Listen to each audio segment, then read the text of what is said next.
Hello everyone. इस lecture में हम वाटर के बारे में पढ़ेंगे। वाटर बेसिकली जैसे वाटर की जो फिजिकल प्रॉपर्टीज है वो क्या होती है, केमिकल प्रॉपर्टीज वाटर की क्या होती है, ठीक है। फिर आ जाता है हमारे पास hard water, soft water.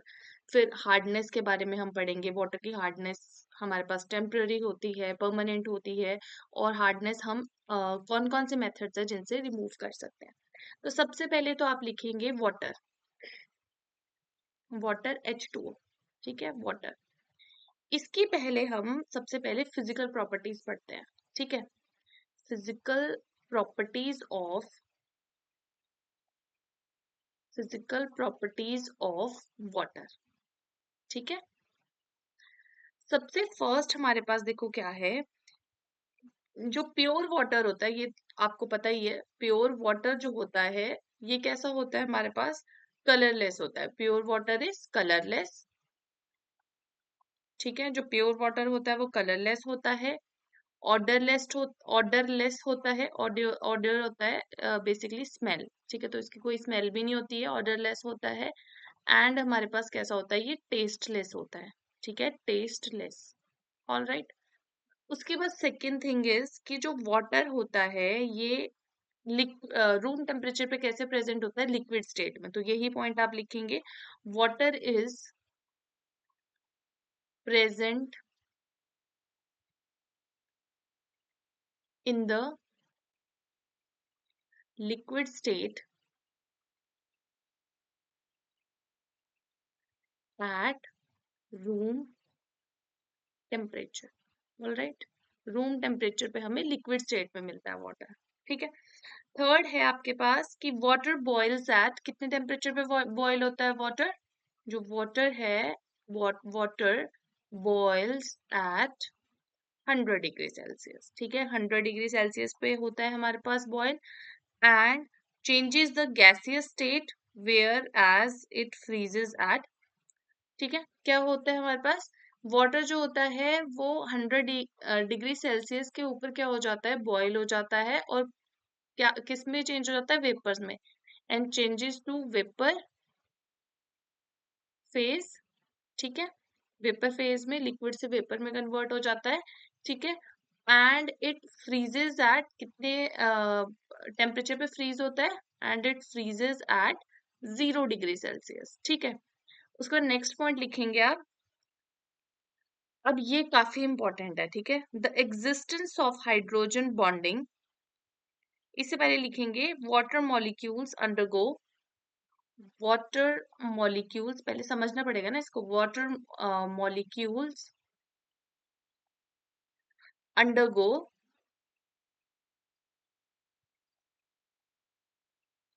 Extensive hydrogen bonding, extensive hydrogen bonding, ठीक है। अब देखो इस पॉइंट का क्या मतलब है कि वाटर एक्सटेंसिव हाइड्रोजन बॉन्डिंग करता है। देखो इससे काफी सारी चीजें आपको समझ आएगी। इसका मतलब ये है कि जो देखो ये है वाटर, है ना। और यहाँ भी मैंने एक वाटर का मॉलिक्यूल लिख लिया ऐसे, ठीक है। यहाँ भी मैंने एक वाटर का मॉलिक्यूल लिख लिया ऐसे, ठीक है। अब एक चीज देखो, आपको पता है इधर डेल्टा नेगेटिव चार्ज आता है, इस पे डेल्टा पॉजिटिव चार्ज आता है ऐसे, ठीक है। वैसे सिमिलरली इस पे भी डेल्टा नेगेटिव डेल्टा पॉजिटिव क्यों आता है, आपको पता है इलेक्ट्रोनेगेटिविटी डिफरेंस की वजह से, ठीक है। ओके। अब होता क्या है, एक वाटर के मॉलिक्यूल के ऊपर आपको पता है दो लोन पेयर प्रेजेंट होते हैं, जिसकी वजह से इस ये दो हाइड्रोजन बॉन्ड्स फर्दर बना सकता है, ठीक है। क्या कर सकता है, ये दो हाइड्रोजन बॉन्ड्स फर्दर बना सकता है, ठीक है। अब देखो यानी कि हम क्या बोल सकते हैं कि एक ऑक्सीजन जो है वो कितने हाइड्रोजन बॉन्ड्स बना रहा है, वो बेसिकली हमारे पास 4 हाइड्रोजन बॉन्ड्स बना रहा है, ठीक है। जो एक ऑक्सीजन है वो कितने बना रहा है, 4 हाइड्रोजन बॉन्ड्स को बना रहा है, ठीक है। एक ऑक्सीजन 4 हाइड्रोजन बॉन्ड्स बना रहा है। कोई दो ये वाले हाइड्रोजन हो गए, क्योंकि इस पे दो लोन पेयर्स अवेलेबल है, तो उनके थ्रू ये इसके साथ बॉन्ड्स बना रहा है। क्यों, क्योंकि देखो ऑक्सीजन के ऊपर डेल्टा नेगेटिव चार्ज है, इन पे पॉजिटिव चार्ज है, तो इनके बीच में इंटरेक्शंस होती है। तो हाइड्रोजन के साथ हो रही है, इसलिए हम इनको क्या बोलते हैं, हाइड्रोजन बॉन्डिंग बोलते हैं, ठीक है। ये किस तरह की बॉन्डिंग होती है, इसको हम बोलते हैं हाइड्रोजन बॉन्डिंग, ठीक है। Hydrogen bonding. ठीक है, तो एक ऑक्सीजन कितने हाइड्रोजन के बॉन्ड बना सकता है? 4 हाइड्रोजन के बॉन्ड्स बना सकता है। ठीक है, अब ना कभी ना आपको ये क्वेश्चन आ सकता है, ठीक है, वाटर मॉलिक्यूल्स जो होते हैं बेसिकली वो कितने हाइड्रोजन मतलब कितने हाइड्रोजन बॉन्ड्स बना सकते हैं, तो आप उसका स्ट्रक्चर देखोगे और आपको लगेगा कि दो ही हाइड्रोजन बॉन्ड्स तो है, लेकिन दो हाइड्रोजन बॉन्ड्स नहीं होते हैं, ऑक्सी बना सकता है बेसिकली, इसमें 4 हाइड्रोजन बॉन्ड्स होते हैं, तो ये क्वेश्चन आ सकता है, ये आप नोट कर लेंगे। ठीक है, सिमिलरली देखो इस वाले ऑक्सीजन के लिए भी हम देखें तो इस तरह से सारे ऑक्सीजन्स जो होंगे वो 4 हाइड्रोजन बॉन्डिंग में पार्टिसिपेट कर रहे होंगे। ठीक है, अब देखो ये वाला पॉइंट आपके पास था इंपॉर्टेंट। ठीक है, अब इसके बाद देखो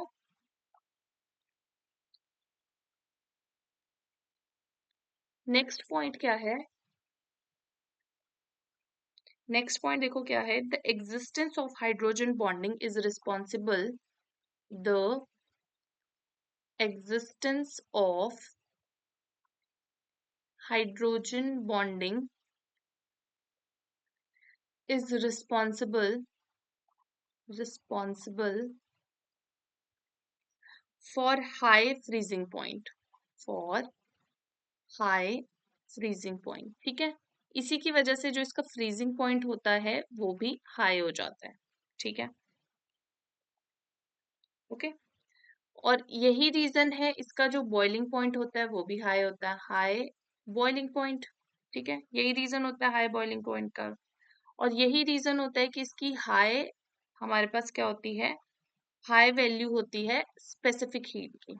ठीक है, स्पेसिफिक हीट होता है बेसिकली कि अगर हमने किसी भी सब्सटेंस को हमने अगर उसका टेम्परेचर 1 डिग्री सेल्सियस से रेज करना है तो उसको कितनी हीट देनी चाहिए। ठीक है, 1 डिग्री टेम्परेचर बढ़ाने के लिए अगर हमने किसी की भी हमने उसको हीट कितनी देनी है उसको हम बोलते हैं स्पेसिफिक हीट, तो उसकी वैल्यू भी क्या होती है, हाई होती है।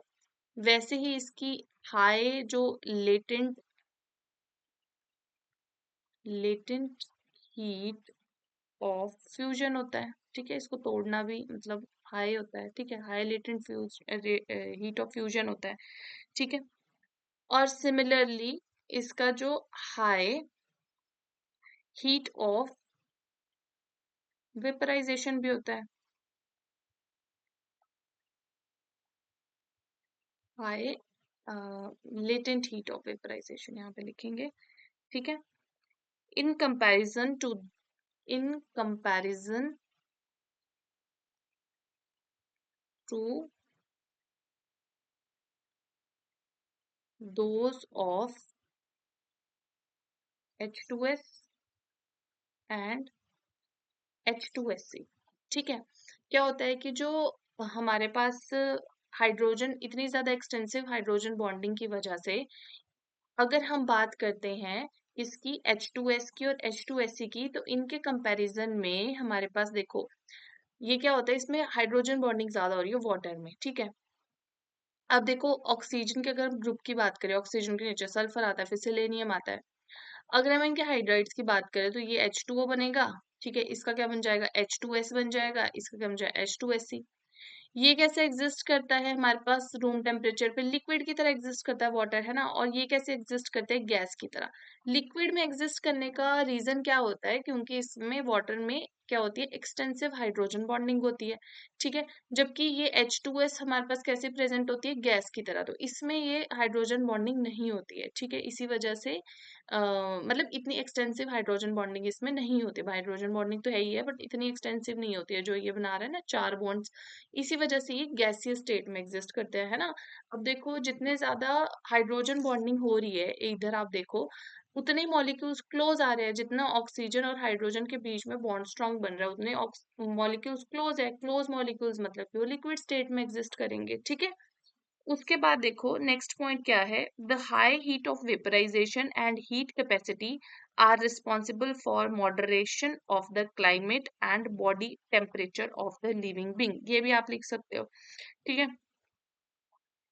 अब देखो अब देखो एक और चीज मुझे आपको जो पॉइंट बताना है, वो लास्ट पॉइंट मैंने बताया वो इतना इंपॉर्टेंट नहीं है, जो मैंने आपको देखो बात पॉइंट बताना है इधर, वो क्या होता है देखो, कि हमारे पास ना, यहाँ बताती हूँ, जैसे ये है वाटर, है ना, ऐसे इसमें क्या है, दो लोन पेयर होते हैं, है ना। अब आपको स्ट्रक्चर, मैंने लुईस डॉट स्ट्रक्चर भी बताया है कैसे निकालते हैं, है ना, और हाइब्रिडाइजेशन नंबर भी बताया कैसे निकालते हैं, half of number of valence electron on central atom, कितने इलेक्ट्रॉन्स होते हैं ऑक्सीजन में, वैलेंस इलेक्ट्रॉन्स कितने होते हैं, 6, ठीक है। मोनोवैलेंट एटम्स कितने हैं इसमें, 2, ठीक है। तो हाइब्रिडाइजेशन नंबर 4 आ गया। 4 हाइब्रिडाइजेशन नंबर का मतलब क्या हो गया कि इसकी हाइब्रिडाइजेशन क्या है, sp3 है, ठीक है। और जो इसकी ज्योमेट्री होगी वो क्या होगी, टेट्राहेड्रल होगी, ठीक है। ज्योमेट्री क्या होगी इसकी, टेट्राहेड्रल होगी, ठीक है। और मैंने इसमें आपको बॉन्ड एंगल भी बताया था कितना होता है, 104 डिग्री एंड 5 मिनट्स का होता है, ठीक है, 45 मिनट्स का होता है शायद, ठीक है। तो ये होता है इसमें बॉन्ड एंगल कम हो जाता है, क्यों, क्योंकि lone pair bond pair repulsion, मतलब बेसिकली लोन पेयर के बीच में रिपल्जन होती है, और ये फर्दर जो बॉन्ड होता है ये अंदर को हो जाता है, कंप्रेस हो जाता है, जिसकी वजह से बॉन्ड एंगल कम हो जाता है ना।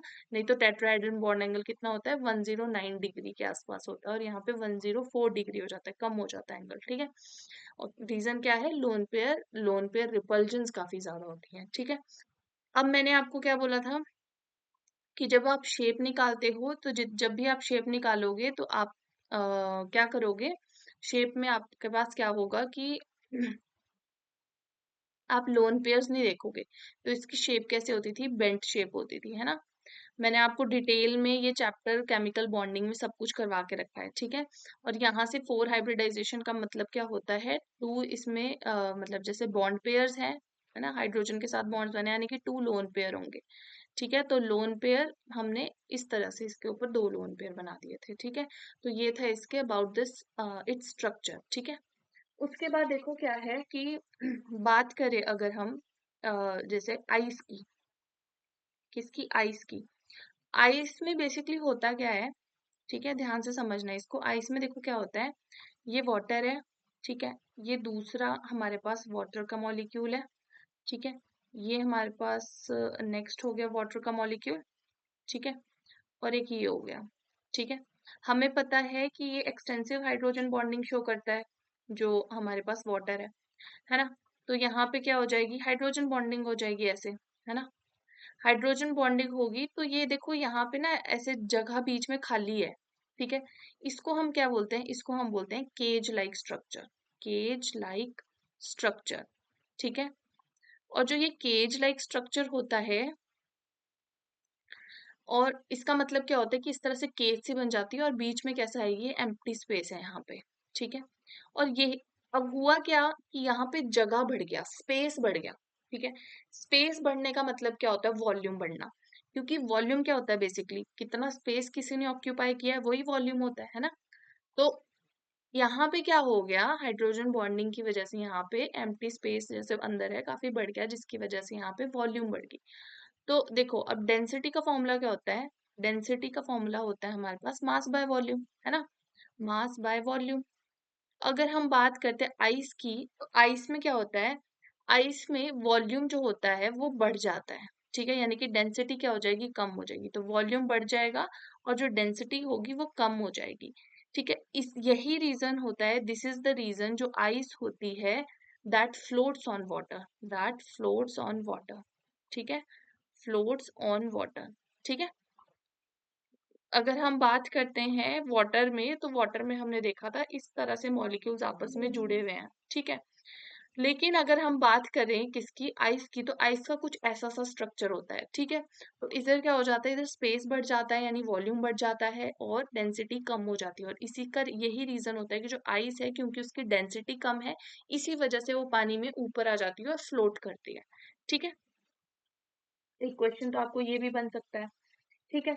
अब क्या हुआ, हमारे पास आइस थी, ठीक है, आपको पता है हम आइस को, आइस क्या होती, आइस कब होती है, जब हमारे पास वाटर में कितना टेम्परेचर होता है, 0 डिग्री सेल्सियस टेम्परेचर वाटर को मिल जाता है, या फिर उससे कम टेम्परेचर, उसमें वाटर आइस बन जाती है। जैसे ही थोड़ा सा भी ज्यादा टेम्परेचर होगा, 0 से ज्यादा टेम्परेचर होगा, 1 डिग्री, 2 डिग्री, 3 डिग्री, वाटर किस में कन्वर्ट, सॉरी आइस किस में कन्वर्ट होने होने लग जाएगा, वाटर में, मतलब कि बेसिकली लिक्विड स्टेट में कन्वर्ट होने लग जाएगा, ठीक है। ऐसा कैसे हो गया? हम ऐसे बोल सकते हैं कि इसको जब हीट मिली, थोड़ा सा टेम्परेचर बढ़ने का मतलब क्या हो गया, इसको हीट मिली, ठीक है। और जिसको हीट मिली तो ये लिक्विड में कन्वर्ट हुआ। अब होता क्या है, जब हीट मिलती है ना, तो जो ये वाले जो बॉन्ड्स होते हैं, ये वाले बॉन्ड्स होते हैं, ये ब्रेक होना शुरू हो जाते हैं, ये टूटने लग जाते हैं। ये टूटने लग जाएंगे तो इसका जो आइस का जो केज लाइक स्ट्रक्चर था वही टूट जाएगा। तो केज लाइक स्ट्रक्चर क्योंकि आइस का था, आइस के अंदर जो था वो केज लाइक स्ट्रक्चर था, इसी वजह से वो सॉलिड फॉर्म में थी। जो इसका ये था केज लाइक स्ट्रक्चर, इसी की वजह से कैसे थी, ये सॉलिड थी ये, ठीक है। अब यही टूट गया तो यानी कि ये किस में आ जाएगी, लिक्विड स्टेट में आ जाएगी, ठीक है। हीट करते हैं तो जो हाइड्रोजन बॉन्डिंग होती है, बॉन्ड्स होते हैं, वो ब्रेक हो जाते हैं, ब्रेक होने लग जाते हैं, इसी वजह से वो वाटर में कन्वर्ट हो जाती है, ठीक है। तो उसके बाद है ना, हाइड्रोजन बॉन्ड्स ब्रेक होने लग जाते हैं और जो हमारे पास स्पेस था वो भी कम होने हो जाएगा। यानी कि हम क्या बोलेंगे, जो वॉल्यूम है वो डिक्रीज हो जाएगा, जो डेंसिटी है वो बढ़ जाएगी। यानी कि हम अगर आइस की बात करते हैं और लिक्विड वाटर की बात करते हैं तो इसमें क्या होगा, ज्यादा डेंसिटी किसकी होगी, इसकी डेंसिटी ज्यादा होगी वाटर की, और जो आइस है इसकी डेंसिटी कम होगी, ठीक है। तो यही रीजन होता है कि आइस वाटर के ऊपर फ्लोट करती है, ठीक है।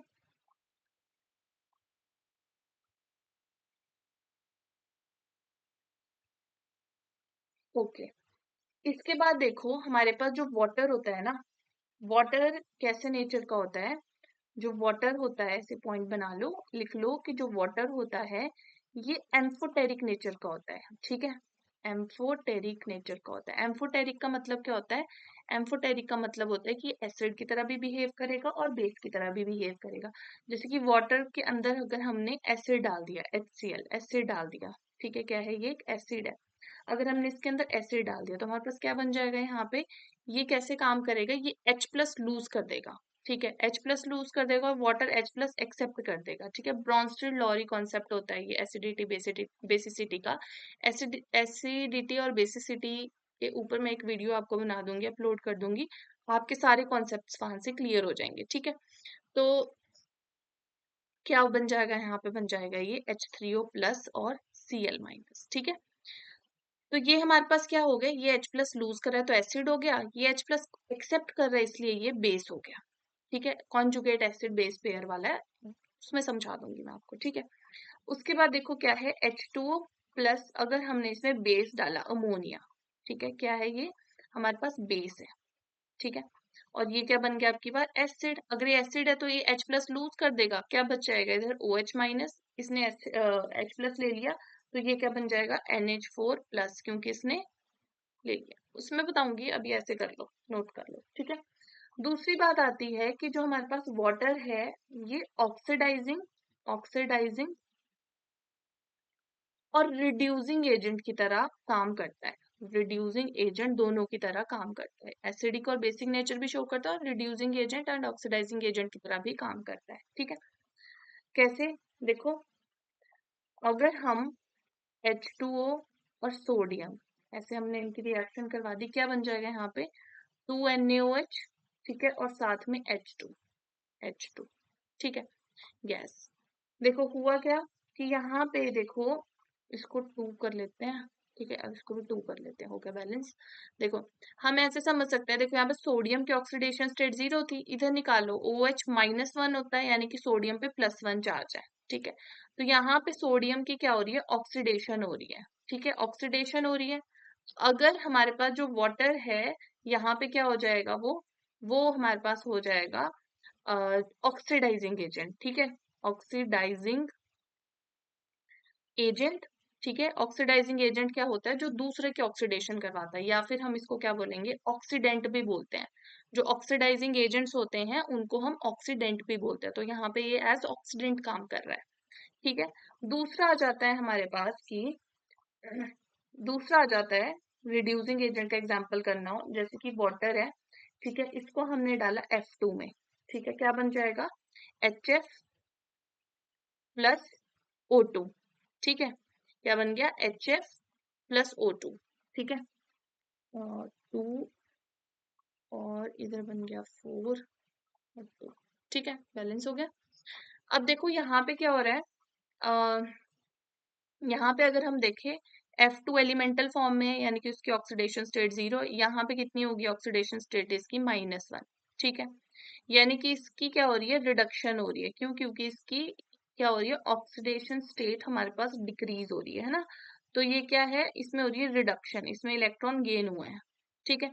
रिडक्शन हो रही है, यानी कि जो H2 है ये कैसे काम कर रहा है, रिड्यूसिंग एजेंट की तरह, क्योंकि ये रिडक्शन करवा रहा है।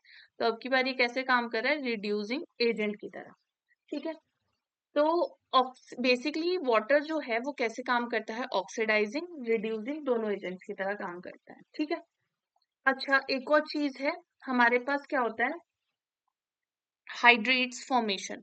जो वाटर होता है ये क्या करता है, हाइड्रेट्स की फॉर्मेशन करता है, ठीक है। हाइड्रेट्स फॉर्मेशन करता है, ठीक है।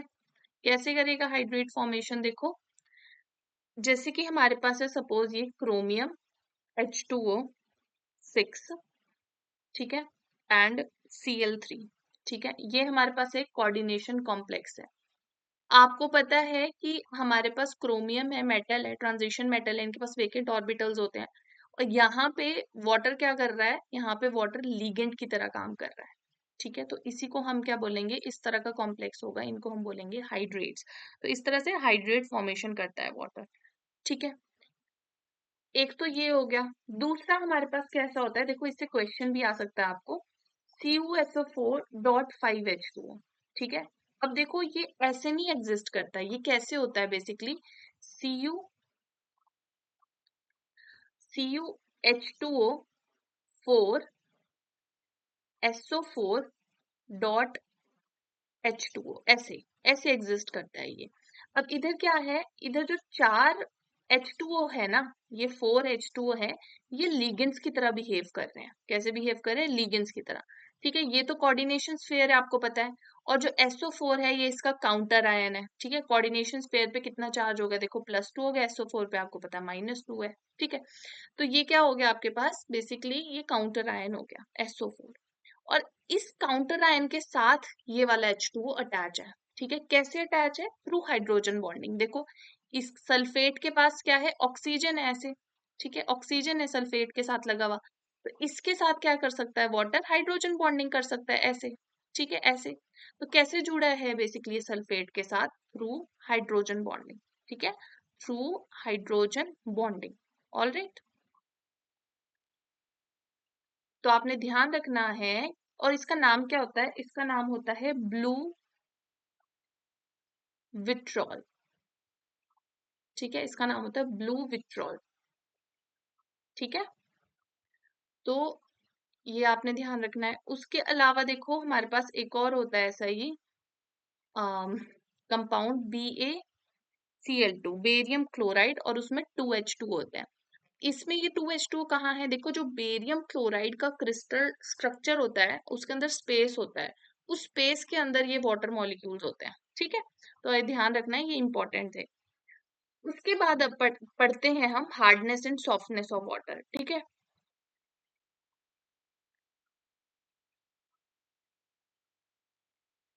देखो सबसे पहले हमारे पास आता है, देखो हार्ड वाटर, ठीक है, और एक आता है हमारे पास सॉफ्ट वाटर, ठीक है।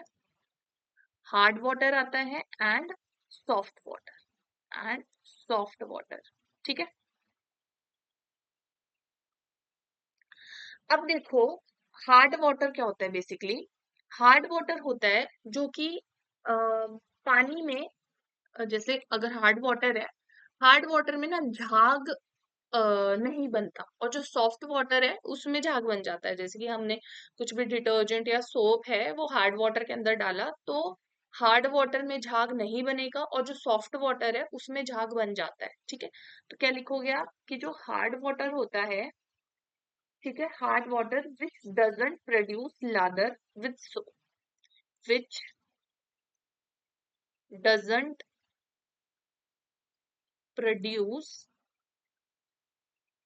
लादर विथ सोप, ठीक है। और सॉफ्ट वाटर क्या होता है, सॉफ्ट वाटर होता है which produces which produce lather with soap, ठीक है, जो झाग बना देगा विद सोप। अब प्रॉब्लम किसके साथ है? Problem is not with soft water, problem is with hard water, क्योंकि सॉफ्ट वाटर जो हमारे पास है वो तो बढ़िया से काम कर रहा है, हार्ड वाटर में ऐसा क्या है कि वो झाग नहीं बना पा रहा है। तो इस चीज को हमें ट्रीट करना है, ठीक है, और उसके डिफरेंट डिफरेंट मेथड्स होते हैं, ठीक है, जो इंपॉर्टेंट है आपके अकॉर्डिंगली मैं वो बताऊंगी। अब देखो हार्ड वाटर तो है कि वो हमारे पास ये नहीं बना रहा है, झाग नहीं बना रहा है, ठीक है। तो इसकी वजह से क्या होगा? इसकी वजह से इफेक्ट तो सबसे पहले ये होगा कि इस तरह का जो इफेक्ट ऑफ हार्ड वाटर लिख लो, ठीक है, सबसे पहला इफेक्ट तो इधर ये होगा कि this water is unfit for laundering, है ना। तो क्या है, दिस वाटर हमारे पास, हम इस पानी को यूज नहीं कर सकते हैं, किसके लिए? इस पानी को हम नहीं यूज कर सकते हैं लॉन्ड्री में। तो क्या लिखोगे आप? Unsuitable for, unsuitable for laundry, ठीक है, ठीक है, ऐसे पानी को लॉन्ड्री में यूज नहीं किया जा सकता। अब देखो कैसे, ये हमारे पास एक कपड़ा है जो कि गंदा है, इसमें धूल मिट्टी वगैरह है, हमने इसको साफ करना है, ठीक है।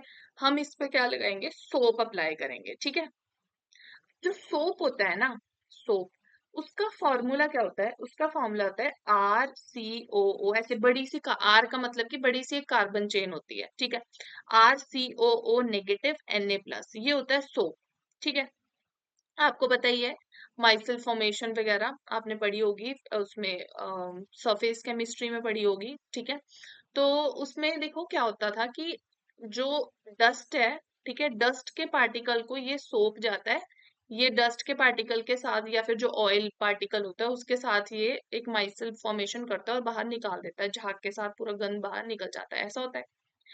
तो अब क्या है कि जो हार्ड वाटर है ना, हार्ड वाटर के अंदर देखो कुछ ऐसे आयंस प्रेजेंट है जो कि इसको, इसका जो है, इसको इस डस्ट तक नहीं पहुंचने दे रहे हैं, ठीक है, ठीक है। जो सोप है, बेसिकली एक्शन कैसे होगा, जो सोप है ये जाके इस डस्ट पार्टिकल के साथ माइसल फॉर्मेशन करेगा और बाहर निकलेगा, लेकिन इसके अंदर कुछ ऐसे आयंस प्रेजेंट है जो कि इस सोप को यहाँ तक नहीं पहुंचने दे रहे हैं, ठीक है। कैसे देखो, होता क्या है, ये हो गया RCOO नेगेटिव Na+, हमने डाला सोप पानी के अंदर। पानी के अंदर आयंस प्रेजेंट थे, कौन से वाले? कैल्शियम वाले और मैग्नीशियम के आयंस प्रेजेंट थे। अब ये जो कैल्शियम और मैग्नीशियम के आयंस होते हैं ना, यही रिस्पॉन्सिबल होते हैं हार्डनेस के लिए, ठीक है।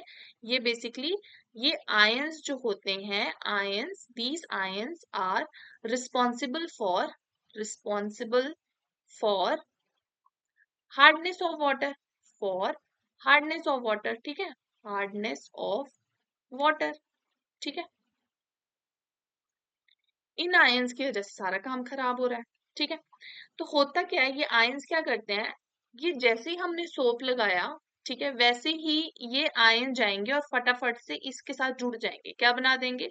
RCOO2 Mg, या फिर कैल्शियम, कैल्शियम, या फिर और RCOO2 Mg, ठीक है। कैसे बनाए? मैं बहुत बार बता चुकी हूँ, RCOO पे -1 है, आपको पता है कैल्शियम या मैग्नीशियम कोई भी आप ले लो, उनके ऊपर क्या चार्ज होता है? +2 चार्ज होता है, ग्रुप 2 के एलिमेंट्स की ऑक्सीडेशन स्टेट +2 होती है, तो बन गया नहीं है हमारे पास, ठीक है। फिर ये हमारे पास क्या बना रहा है? ये बना रहा है और साथ में 2Na+ निकल रहा है। तो यानी कि हम क्या बोल सकते हैं कि इसने कहा तो जाके डस्ट के साथ जुड़ना था, धूल मिट्टी के साथ जुड़ना था, और ये कैल्शियम और मैग्नीशियम आयन के साथ जुड़ गए। इन्होंने क्या किया, काम जो था सोप का वो रोक दिया, ठीक है। तो इस तरह के जो आयंस होते हैं, मतलब जो ये आयंस होते हैं, इस तरह से ये रिस्पॉन्सिबल होते हैं, ठीक है, ओके। इसके बाद देखो सेकंड हमारे पास इफेक्ट क्या हुआ, सेकंड इफेक्ट ये हुआ, ये हार्मफुल होते हैं बॉयलर्स के लिए, harmful for, harmful for boilers, ठीक है। बॉयलर्स का बेसिकली काम क्या होता है? बॉयलर्स ना, बड़े बड़े बॉयलर्स यूज होते हैं बड़ी बड़ी कंपनीज में, किस लिए? स्टीम प्रोड्यूस करने के लिए, ठीक है, स्टीम प्रोडक्शन के लिए यूज होते हैं ना, क्योंकि काफी सारी रिएक्शंस वगैरह होती है वो स्टीम में होती है, ठीक है। तो स्टीम प्रोड्यूस करते हैं ये जो बॉयलर्स होते हैं। अब बॉयल, बॉयल बेसिकली क्या कर रहे हैं? वाटर को बॉयल कर रहे हैं और वहां से फिर स्टीम प्रोड्यूस हो रही है, और ये बहुत बड़े बड़े होते हैं, है ना, बड़े लेवल पे वहां पे स्टीम प्रोड्यूस करवानी होती है। तो होता क्या है कि देखो बॉयलर है, सपोज कोई, ये सपोज एक बॉयलर है, ठीक है, इसमें रॉड्स लगी है, ऐसे होता है जैसे हम वो बॉयल करते हैं, है ना, मतलब जो ऐसे समझो रॉड लगाते हैं घरों में, या फिर जो क्या होते हैं ये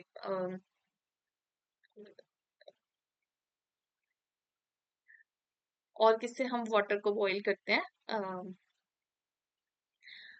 ठीक है, रॉड है, ठीक है, रॉड होगी घरों में जो रॉड यूज करते हैं, है ना, और गीजर, गीजर नहीं मुझे नाम याद आ रहा था, और गीजर, ठीक है।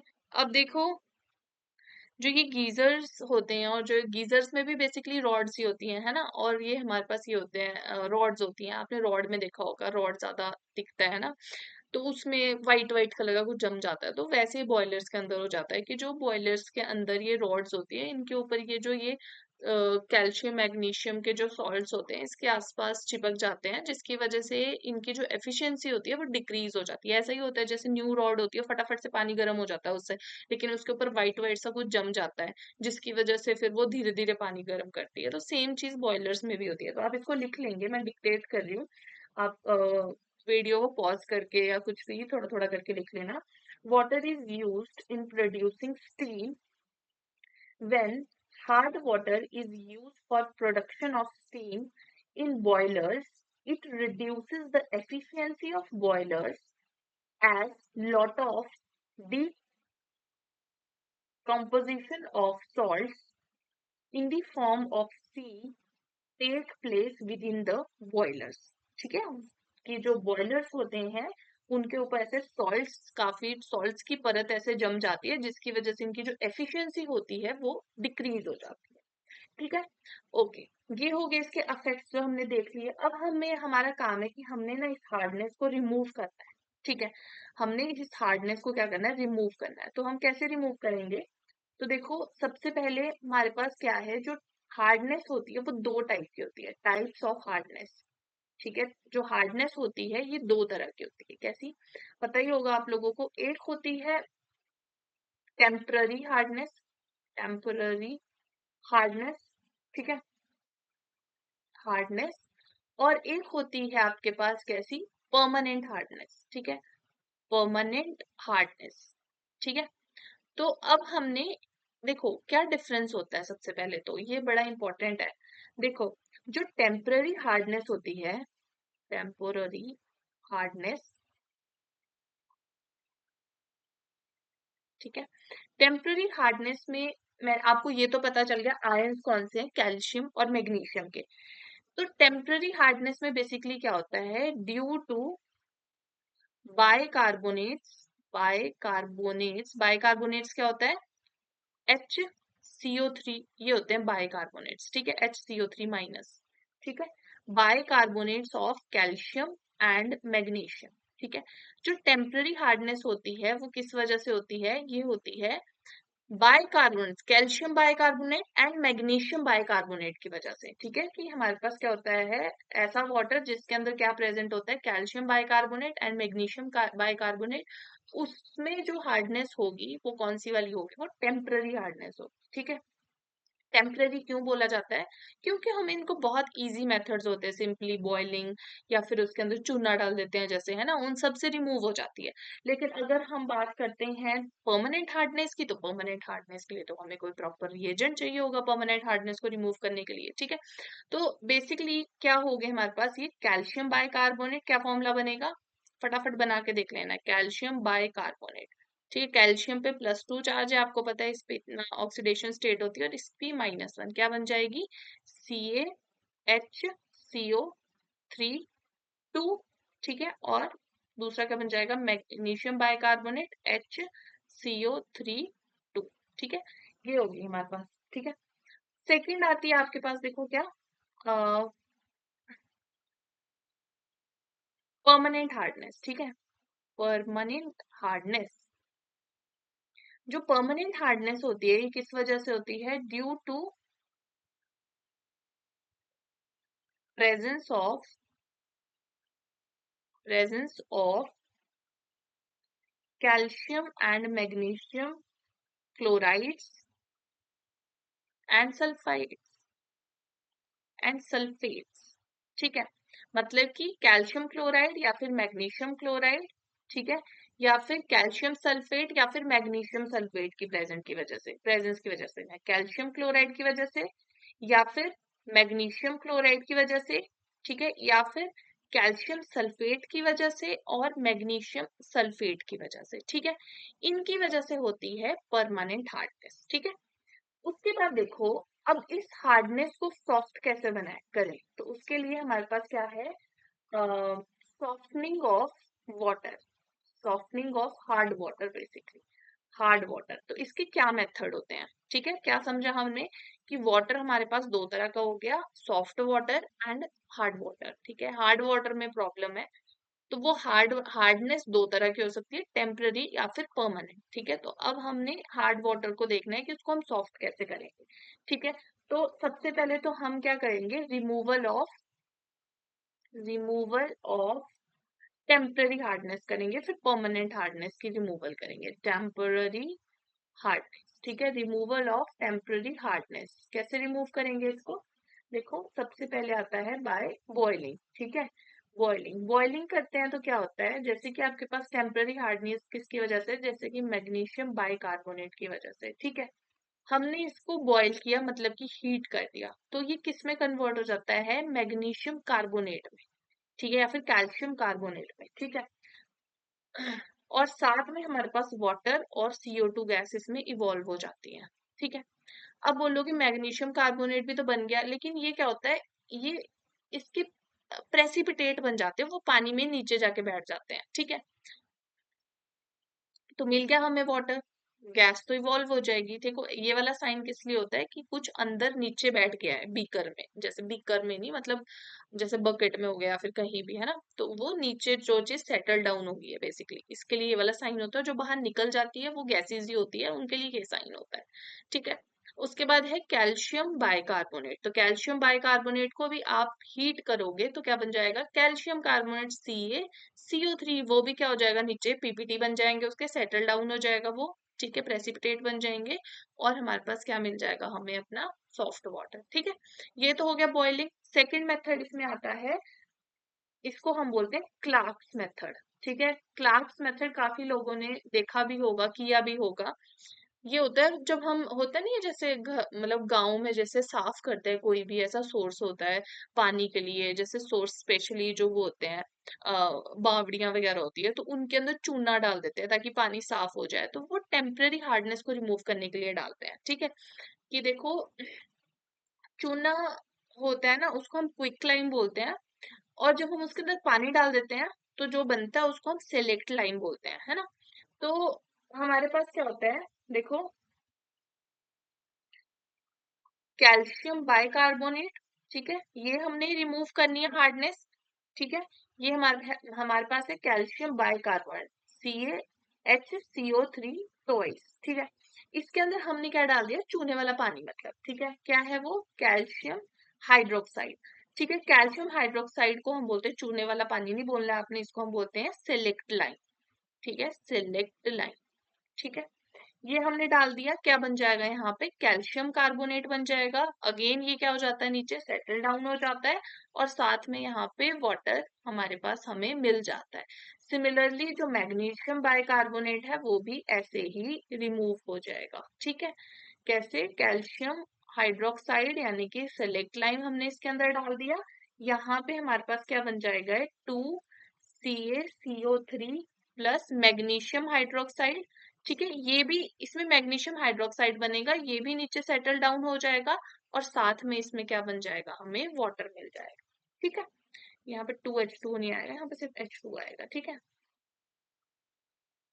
तो इस तरह से हमारे पास होती है रिएक्शंस, ऑल राइट, ठीक है।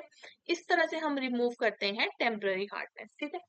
अब ना, methods to remove permanent hardness तो बहुत सारे आप बुक में देखोगे, बट मैं सिर्फ आपको दो करवाऊंगी जो इम्पोर्टेंट है। तो यहाँ पे लिख लो, methods to remove permanent hardness, ठीक है। परमानेंट हार्डनेस रिमूव करने के मेथड देखो, सबसे पहले हमारे पास कैसे रिमूव करते हैं, वॉशिंग सोडा डाल के, CaCl2 प्लस हमने उसके अंदर washing soda Na2 sodium carbonate डाल दिया, ठीक है। क्या है ये? वॉशिंग सोडा, ये डाल दिया हमने। ठीक है, क्या बन जाएगा इधर? अगेन इधर कैल्शियम कार्बोनेट बन जाएगा, वो नीचे बैठ जाएगा, और 2NaCl। ठीक है, तो आप बोलोगे कि मैम यहाँ पे ये क्या नमक बन गया, यहाँ पे NaCl बन गया, बट इसकी वजह से हार्डनेस नहीं होती है। सोडियम आयन तो उसमें ऑलरेडी प्रेजेंट था सोप में, तो वो तो नहीं करेगा ना हार्डनेस। ठीक है, आयंस कौन से थे? कैल्शियम आयन और मैग्नीशियम आयन, वो हार्डनेस कर रहे थे। ठीक है, वो ही हमने नीचे बिठा दिए, तो कुछ होगा ही नहीं अब। ठीक है, सेकंड है हमारे पास जो मेथड है, सेकंड जो हमारे पास मेथड है, वो है हमारे पास कार्जन्स मेथड। कार्जन्स मेथड, ठीक है, कार्जन्स मेथड। अब इसमें क्या होता है? इसमें बेसिकली देखो, हमारे पास जो कार्गन है ना, कार्गन बोलते हैं इसको, कार्गन है ये। हमारे पास क्या होता है? इसका फॉर्मूला होता है Na6P6 एंड O18। ठीक है, इसको बेटर आप ऐसे अंडरस्टूड करो, 2Na। ठीक है, काउंटर आयन है। ठीक है, कोऑर्डिनेशन स्फेयर होता है किसका? Na4PO3 एंड 6, ये। ठीक है, तो होती कैसे है इसमें? ये हम डाल देंगे पानी में, तो क्या होगा देखो, होगा ये कि हमने डाला Na6P6O18 को पानी में। ठीक है, तो हमें पता है ये किसमें क्या होगा, इसके अंदर 2Na प्लस होंगे। ठीक है, अच्छा मैंने कैसे लिखा है ये? 2 इधर लिखो, हाँ। ठीक है, और हमारे पास क्या होगा इसमें? एक तो ये वाला आयन होगा, दूसरा होगा Na4PO3 6 काउंटर 2Na प्लस है, यानी कि 2 नेगेटिव चार्ज यहाँ होगा। ठीक है, ये मेटल ले लिया हमने। ठीक है, मेटल M+2। ठीक है, मेटल हमारे पास कौन सा हो सकता है? मैग्नीशियम, आपको पता है, या फिर कैल्शियम, है ना? तो होगा क्या, जैसे ही इसके साथ रिएक्ट करेगा, क्या बन जाएगा? Na4PO3 6 2 minus. इसके साथ जब ये रिएक्ट करेगा, तो ये क्या बना देगा? ये बना देगा ये Na2MPO3 6+2। तो हुआ क्या कि जो ये कार्गन था, इसने क्या किया? इस मेटल को इस कोऑर्डिनेशन स्फीयर के अंदर ट्रैप कर लिया, ले गया इसको अपने साथ। तो बस, आयन कौन रिस्पॉन्सिबल थे? Calcium ion and magnesium ion. ये कर रहे थे, सोप को काम ही नहीं करने दे रहे थे अपना, यही इन्हीं आयंस को ले गया निकाल के, तो होगी हमारे पास रिमूव हार्डनेस। ठीक है, और 2Na प्लस निकल गया। और आपको पता है कि जो Na होता है, देखो 2Na प्लस निकल के, और एक अंदर मैग्नीशियम को ले लिया इसने, या फिर कैल्शियम को ले लिया, है ना? एक कैल्शियम या मैग्नीशियम पे +2 चार्ज है, +2 चार्ज इनको बाहर निकालना पड़ेगा, इसलिए 2Na प्लस निकाला इसने बाहर। तो Na की वजह, सोडियम की वजह से तो कोई हार्डनेस नहीं हो रही है। ठीक है, तो इस तरह से हम रिमूव करते हैं परमानेंट हार्डनेस। ठीक है, चलो आपका ये हार्डनेस वाला कॉन्सेप्ट क्लियर हो गया होगा, आई होप। Thank you.